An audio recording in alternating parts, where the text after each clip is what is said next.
kita mulai dari latar belakang berdirinya Kesultanan Mataram. Pada pertengahan abad ke-16, Pulau Jawa mengalami kekacauan politik akibat persaingan antar kerajaan, khususnya antara Kerajaan Pajang yang menjadi penerus Kesultanan Demak dan kekuatan-kekuatan lokal lainnya. Situasi ini menciptakan ruang kekuasaan di pedalaman Jawa. Kerajaan Pajang yang mulai melemah menjadi faktor yang membuka peluang bagi wilayah-wilayah baru untuk berkembang menjadi kekuatan yang mandiri, termasuk Mataram. Wilayah Mataram awalnya merupakan tanah perdikan yang diberikan oleh Sultan Hadiwijaya dari Kerajaan Pajang kepada Ki Ageng Pamanahan sebagai hadiah atas keberhasilannya membantu menumpas pemberontakan Arya Panangsang pada tahun 1558. Tanah tersebut terletak di pedalaman Jawa dan memiliki potensi untuk berkembang menjadi pusat kekuasaan. Setelah Ki Ageng Pamanahan meninggal, kepemimpinan wilayah Mataram digantikan oleh putranya Sutawijaya yang kemudian menjadi tokoh utama dalam berdirinya Kesultanan Mataram.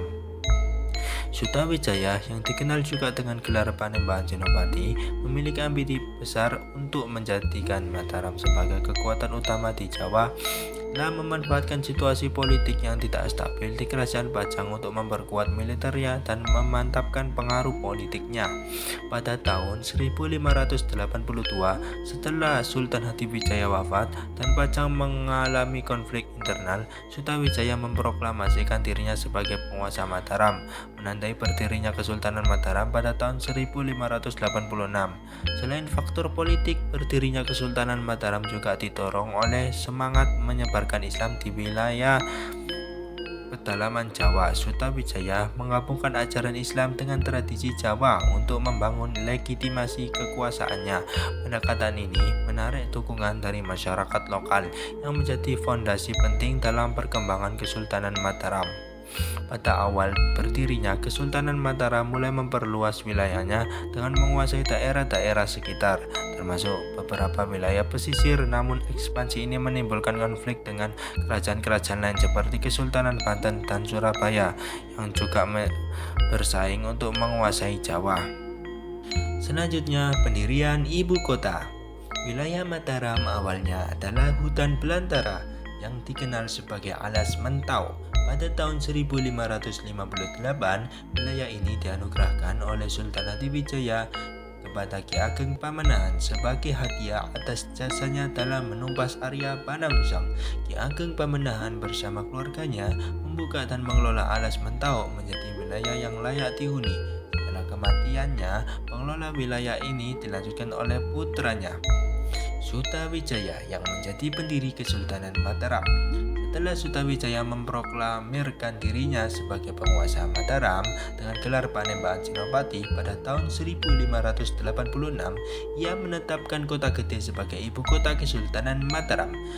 Pemilihan Kota Gede sebagai pusat pemerintahan didasarkan pada lokasinya yang strategis di pedalaman Jawa, sehingga sulit dijangkau oleh kekuatan militer dari wilayah pesisir.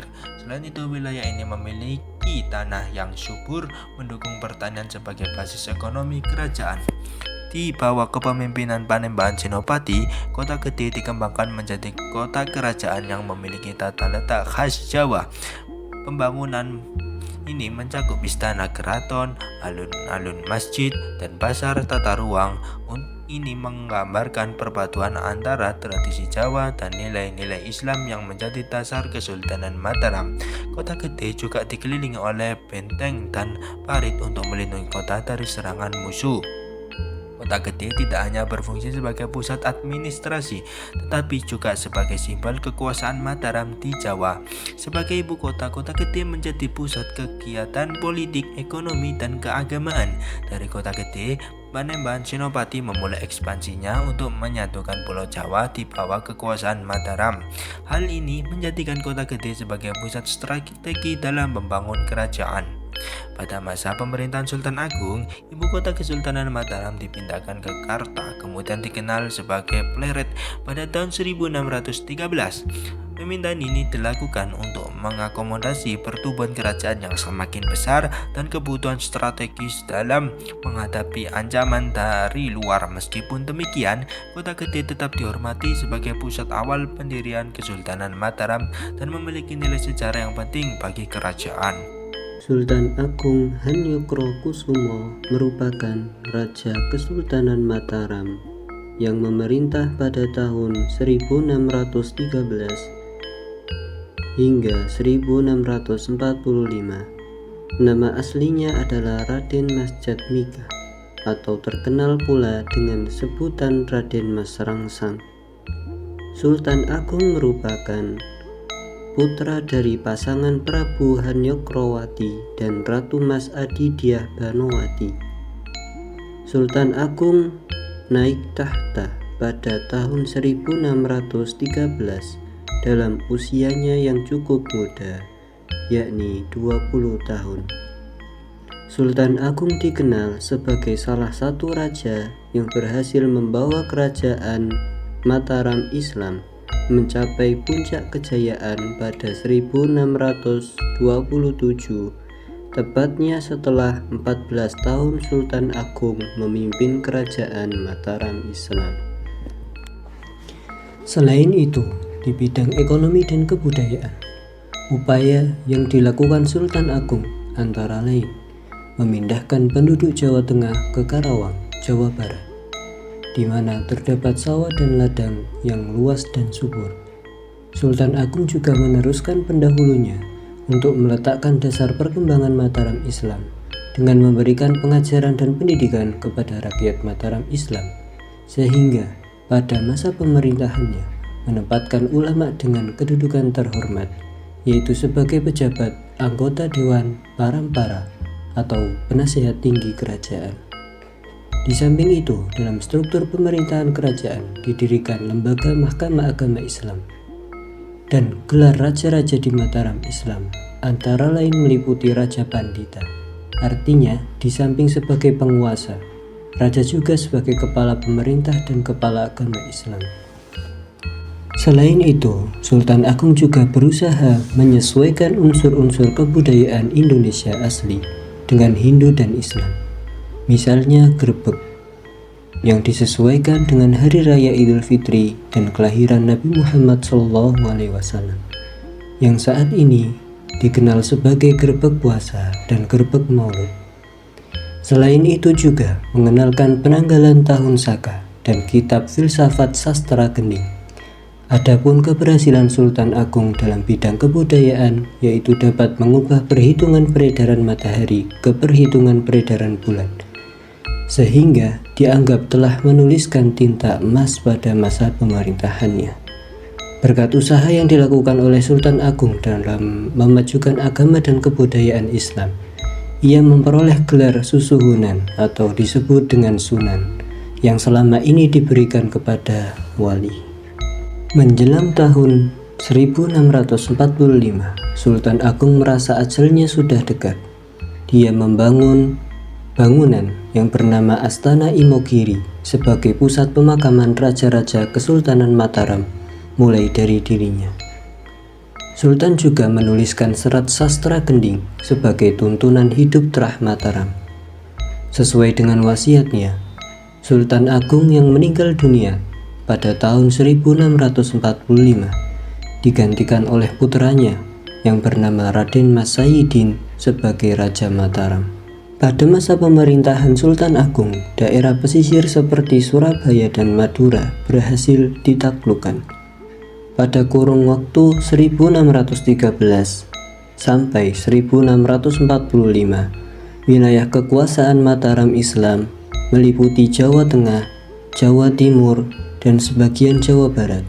Kehadiran Sultan Agung sebagai penguasa tertinggi membawa kerajaan Mataram Islam kepada peradaban kebudayaan pada tingkat yang lebih tinggi. Sultan Agung juga memiliki berbagai keahlian baik dalam bidang militer, politik, ekonomi, sosial, dan budaya yang menjadikan peradaban kerajaan Mataram pada tingkat yang lebih tinggi. Sultan Agung berhasil membawa Mataram pada puncak kejayaan Sejak diangkat menjadi raja pada tahun 1613, Sultan Agung berhasil melakukan berbagai penaklukan dan pertempuran. Pertempuran tersebut dilakukan dalam rangka politik ekspansi. Diawali dengan serangan militer ke ujung Jawa Timur pada tahun 1614 Masehi, hingga dilanjutkan berbagai penaklukan di Wirasaba, Lasem, Pasuruan, Tuban, Surabaya, hingga Batavia. Yang pertama yakni ekspansi ke ujung timur Jawa pada tahun 1614. Dalam Babat Tanah Jawi, dikatakan Sultan Agung memberikan tugas kepada Tumenggung Suratani untuk menuju wilayah timur. Sultan Agung mengatakan, "Suratani, datanglah ke Bangwetan, bawalah semua pasukan Mataram dan adulah mereka untuk berperang. Engkaulah yang saya angkat sebagai Senopati Menggala Yuda. Jika ada tentara Mataram yang mundur dalam peperangan, akhiri saja hidupnya." Tumenggung Suratani berangkat dengan pasukan Mataram yang sudah siaga dan diperkuat dengan pasukan dari para bupati di daerah utara dan daerah yang sudah dikuasai oleh Sultan Agung. Yang kedua yakni penaklukan Wirasaba. Sultan Agung berhasil menaklukkan Wirasaba pada tahun 1615. Alasan Sultan Agung menaklukkan Wirasaba adalah karena menurutnya Wirasaba merupakan tempat yang paling penting karena sangat strategis. Wirasaba menguasai daerah-daerah yang pernah menjadi lokasi kerajaan Majapahit, tepatnya di Delta Brantas dan pintu masuk ke ujung Jawa Timur. Yang ketiga yakni pertempuran Siwalan pada tahun 1616. Takluknya Wirasaba terhadap Mataram menimbulkan kerjasama yang erat antar persekutuan bupati daerah timur, hingga mereka berani untuk menyerang pusat kerajaan Mataram. Mereka yang saat itu sudah yakin dengan jumlah pasukan yang sangat besar dan kerjasama yang baik, mereka berangkat menuju pusat kerajaan Mataram. Mereka melakukan serangan melalui pantai utara menuju Panjang. Pasukan yang berangkat menuju pusat kerajaan Mataram terkepung di wilayah Siwalan dan tidak mendapat dukungan dari para penguasa. Pada akhirnya, terjadi pertempuran di Siwalan yang berhasil dimenangkan oleh Sultan Agung. Selanjutnya yakni konflik internal dan pelemahan kekuasaan Kesultanan Mataram. Yang pertama ada perpecahan keluarga Mataram. Perpecahan keluarga Mataram merupakan salah satu faktor utama yang menyebabkan keruntuhan kesultanan ini. Dikarenakan yang pertama kepemimpinan otoriter Amangkurat I, yang kedua ada perselisihan dengan putra mahkota, yakni Amangkurat I berselisih dengan putra mahkotanya, yakni Raden Mas Rahmat yang menjadi Adipati Anom. Yang ketiga ada pembunuhan Pangeran Pekti, di mana Amangkurat I ini menghukum mati Pangeran Pekti atau mertuanya sendiri karena dituduh telah menculik Rarawi untuk Mas Rahmat pada tahun 1659. Faktor yang kedua yakni pemberontakan Trunojoyo. Pemberontakan Trunojoyo terjadi antara tahun 1674 sampai 1680. Yang pertama, pemberontakan ini terjadi karena ketidakpuasan terhadap pemerintahan Amangkurat I. Yang kedua, pemberontakan ini terjadi karena adanya aliansi dengan Raden Mas Rahmat. Ketiga, dikarenakan kekalahan. Hal ini menjadi kekalahan awal pasukan Mataram. Pemberontakan Trunojoyo berakhir pada 1680 ketika ia ditangkap dan dieksekusi oleh pasukan gabungan VOC dan Mataram. Penyebab yang terakhir ini campur tangan Belanda. Yang pertama, kebijakan kolonial dan monopoli perdagangan. Yang kedua, ada perjanjian yang merugikan. Pemerintahan Amangkurat I dan penerusnya terpaksa menandatangani berbagai perjanjian yang sangat merugikan bagi Mataram yang dijanjikan oleh Belanda. Yang ketiga, yakni dukungan terhadap pemberontakan. Belanda ini memanfaatkan ketidakpuasan internal di Mataram, termasuk konflik suksesi di antara pewaris tahta untuk memperkuat pengaruhnya terhadap Kesultanan Mataram. Yang terakhir, keterlibatan dalam konflik internal. Setelah Sultan Agung, para sultan berikutnya tidak mampu mengatasi tantangan internal dan eksternal secara efektif. Hal ini menyebabkan runtuhnya Kesultanan Mataram ini. Oke, jadi ada peninggalan sejarah dari Kerajaan Mataram Islam. Jadi beberapa peninggalannya itu ada Keraton Ngayogyakarta Hadiningrat, Keraton Surakarta Hadiningrat, Kompleks Masjid Gede Mataram Kota Gede, dan Gapura Masjid Gede Mataram. Ini ada beberapa foto yang tertera di video ini bahwa inilah peninggalan sejarah dari Kerajaan Mataram, yakni berupa keraton, masjid, gapura masjid yang berada di daerah Jawa Tengah dan Yogyakarta. Inilah silsilah dari Kesultanan Mataram. Dimulai dari Ki Ageng Pamanahan, dikenal sebagai salah satu awal mula pendiri Kesultanan Mataram. Dan selanjutnya, beliau memiliki anak yang bernama Danang Sutawijaya yang merupakan pendiri Kesultanan Mataram secara resmi. Selanjutnya, masa kejayaan Kesultanan Mataram berada pada kepemimpinan Sultan Agung Hanyokrosumo, salah satu sultan paling terkenal dalam Kesultanan Mataram. Di masa pemerintahnya, Mataram mencapai puncak kejayaannya. Lalu, setelah wafatnya Sultan Agung, terjadi perpecahan di dalam kerajaan. Perpecahan ini memicu perang saudara dan akhirnya menyebabkan Mataram terpecah menjadi dua, yaitu Kesunanan Surakarta dan Kesultanan Yogyakarta. Kesunanan Surakarta dipimpin oleh keturunan langsung Sultan Agung, sedangkan Kesultanan Yogyakarta dipimpin oleh Pangeran Mangkubumi, seorang kerabat dekat dari Sultan.